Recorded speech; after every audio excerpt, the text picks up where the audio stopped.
Family, ફરીવાર આપ સૌનું એક નવા વ્લોગની અંદર હાર્દિક સ્વાગત થઈ ગયું છે. આજે હું રાજકોટ જંકશન ઉપર ઊભો છું અને આપણે જવાનું છે બહાર. તમને તો ખબર નહીં હોય કે હું કઈ બાજુ જાઉં છું. હું જાઉં છું બહાર, ગુજરાત છોડીને જાઉં છું બહાર.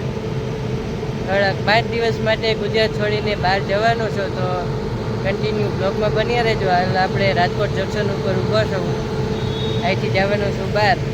ક્યાં જવાનું છો એ તમને આગળના બ્લોગમાં જોવા મળશે, તો કન્ટિન્યુ બ્લોગમાં બન્યા રહેજો એટલે તમને વધુ માહિતી મળી જશે. તો આપણે જવાનું છે રાજકોટ જંકશનથી. ટ્રેનની રાહ છે, ટ્રેન આવવાની છે 12 વાગે. તો 12 વાગ્યા સુધીની રાહ જોશું અને ટ્રેનમાં બેસશું તો તે પણ હું તમને માહિતી આપીશ. પણ હું તમને છેલ્લે કહી દઈશ કે હું કઈ બાજુ આવ્યો હતો. ગુજરાતની બહાર જાઉં છું 5 દિવસ માટે. તો 5 દિવસ કન્ટિન્યુ હું તમને થોડી માહિતી આપતો રહીશ. કન્ટિન્યુ બ્લોગમાં બની રહેજો. આપણે હવે ટ્રેનની રાહ જોઈએ. અત્યારે લગભગ 10-10:30 જેવું થઈ ગયું છે. 10:30 વાગ્યા છે અને આપણી ટ્રેન આવવાની છે 12 વાગે. તો 12 વાગ્યા સુધી આપણે આ પ્લેટફોર્મ ઉપર રાહ જોવાની છે અને ફરવાનું છે પ્લેટફોર્મ. તો કન્ટિન્યુ બ્લોગમાં બની રહેજો એટલે હું તમને ટ્રેન બતાવીશ. તો ચાલો આપણે ટ્રેનમાં જઈએ.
આ રાજસ્થાનથી આગળ આવેલું કિશનગઢ રેલવે સ્ટેશન છે.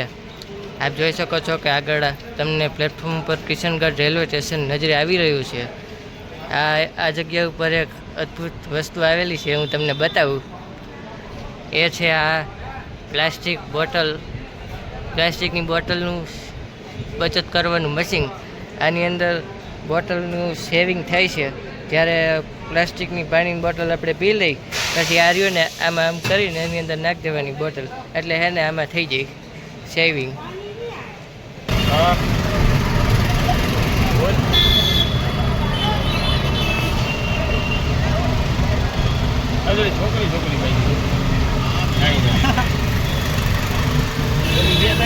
છોકરી